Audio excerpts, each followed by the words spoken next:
Hello বন্ধুরা, দেখো আমি এখন মানকর রাজবাড়ি এসেছি আমাদের পুজোতে। এটা একটা কি বলবো, নতুন জিনিস দেখার মতো।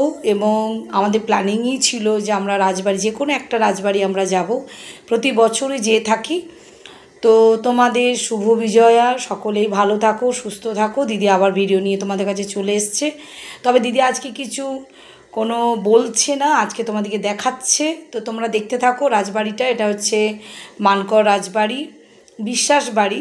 আর এখানে এটা হচ্ছে কবির রাজবাড়ি। তো এখানে এখন স্টাফরা থাকে। তো মনে হয় রাজাদের বংশে মনে হয় এখন সব বিদেশে থাকে। তো ওনারা এখানে স্টাফ দিকে রেখে পুরো পুজোটা মানে করায়, মায়ের পুজো হয় এখানে। দেখতেই পাচ্ছ এখানে স্টাফরা সব থাকে যারা দেখাশুনো করে আর কি। তো এইটা হচ্ছে কবির রাজবাড়ি, দেখতেই পাচ্ছ পুরো ভেঙে গেছে এবং মানে ধ্বংসাস্তূপ যাকে বলে। তবে কি বলবো, সেই মাধুর্যটা কিন্তু এখনও আছে, সেই সোতা সোতা গন্ধ এবং একটা ইট বাড়ির মধ্যে যে একটা জিনিস জড়িয়ে থাকে সেটা হচ্ছে ভালোবাসা, স্নেহ, সবটাই যেন মনে হচ্ছে।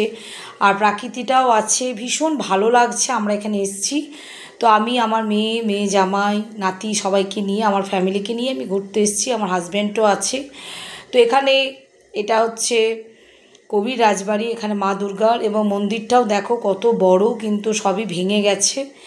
আর ভেঙে গেলেও কিন্তু মনে হচ্ছে যেন সবটাই আছে। এবং এখানে এটা আমার এই যে রাতি সাহেব, ও খুব এনজয় করছে, আনন্দও করছে। এখানে ঢোল বাজছে এবং আমরা ওখানে দেখে তারপর এখন আমরা বিশ্বাস রাজবাড়ি মানে মানকর বিশ্বাস বাড়িতে আসছি। এটা আমরা ঢুকছি এখন, আমার হাজব্যান্ড এখন যাচ্ছে।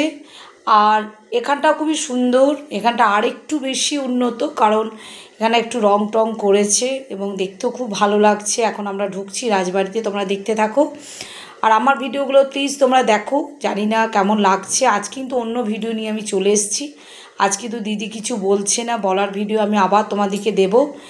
আর আমার কিছুদিন শরীরটা একটু খারাপ ছিল, এই জন্য ভিডিও নিয়ে আসতে পারিনি, তার জন্য তোমাদের কাছে সরি। তো এখন দেখো এখানে অনেকেই মানুষজন এসছে দেখার জন্য, কারণ এই পুজোর সময় সবাই আসে। এটা হচ্ছে আমরা গেছিলাম নবমীর দিন। তো এখানটা খুবই সুন্দর, মানে বেশ ওপরটাও খুব সুন্দর, একদম খোলা বারান্দা এবং কত রকম মানে কত রুম দেখো সব জায়গাতেই। মানে এখানে বলি হয় মায়ের, এবং পুরো এরিয়াটা দেখো, পুরো ছাদ আছে এবং দেখতে খুবই সুন্দর লাগছে। আর আমি পুরোটাই তুলে তোমাদেরকে প্রেজেন্ট করছি, আর যাতে তোমরাও দেখো এই রাজবাড়িটা, সেই জন্য আমি আজ ভিডিওটা নিয়ে এসেছি।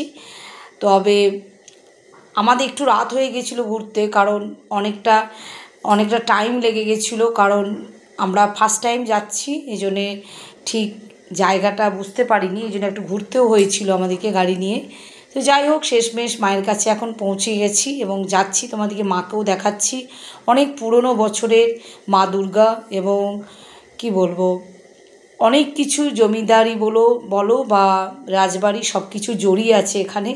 তো এই যে মা দুর্গা, তো এই প্যান্ডেলের মতো মা দুর্গা না, এটা হচ্ছে ঘরোয়া মা দুর্গা। সত্যি ঘরোয়া মা দুর্গা দেখলেই যেন মনে হয় নিজের মায়ের কাছে চলে এসেছি।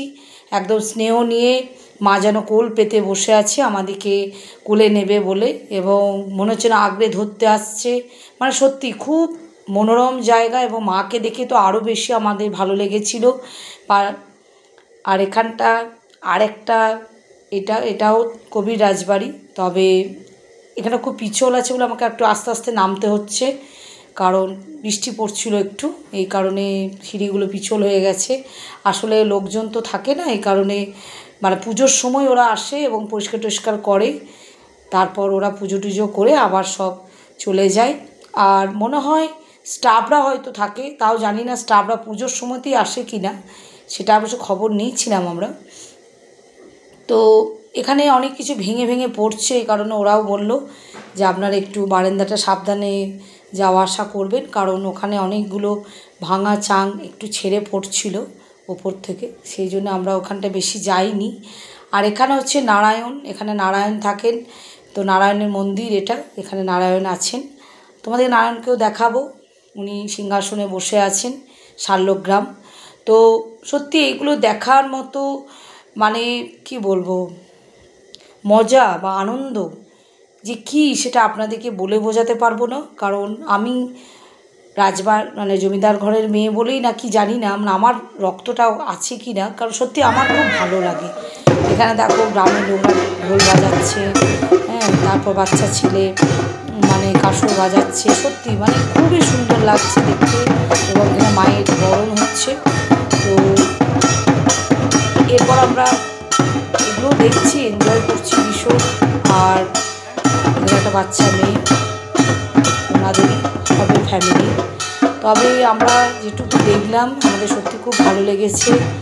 আর আমরা সারাদিন এনজয় করেছি, ঘুরেছি পুরো, কী বলবো, মানে পুজোটা আমরা এনজয় করেছি। কিন্তু আমাদের প্রতি বছরই একটা প্ল্যানিং থাকে যে রাজবাড়ি, যে কোনো রাজবাড়ি আমরা যাব। আর আগেরবার আমরা গেছিলাম কালিকাপুর রাজবাড়ি, আর এবারে আমরা এসেছি মানকড় রাজবাড়ি, এটা কবির রাজবাড়ি। আর এরপর আমরা আগে তোমাদেরকে দেখালাম সেটা হচ্ছে বিশ্বাসবাড়ি রাজবাড়ি। তো এখান থেকে কবির রাজবাড়ি থেকে একটু কিছুটা দূরে, তবে খুব ডিস্টেন্স না, একটুখানি গেছিলাম, মানে গিয়েই কিন্তু আমরা বিশ্বাসবাড়ি পেয়ে গেছিলাম। আর সব কিছুই সুন্দর, মানে ভেঙে গেছে তবু বোঝা যাচ্ছে এখানে অনেক কিছু ছিল, ঐতিহ্য যেন, মানে মানে সব কিছু নিয়ে এখানে দেখো ঢোল মানে বাজাচ্ছে গ্রামের লোকরা, সেটাও খুব সুন্দর। এটাও আমি তোমাদেরকে তুলে দেখাচ্ছি ধরে।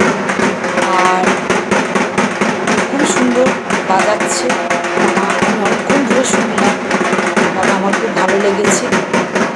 তো এইভাবেই আমরা প্রতি বছরই একটা করে রাজবাড়ি আমরা যাই এবং তোমাদেরকেও দেখাই রাজবাড়ি সব কিছু। তো এখানে এটা মায়ের মন্দির, সব কিছু নিয়েই আজকে তোমাদের সাথে আমি চলে এসেছি ভিডিও নিয়ে। তোমরা দেখতে থাকো তোমাদের পুজো কেমন কাটলো। ভালো থাকো, শুভ বিজয়, টাটা।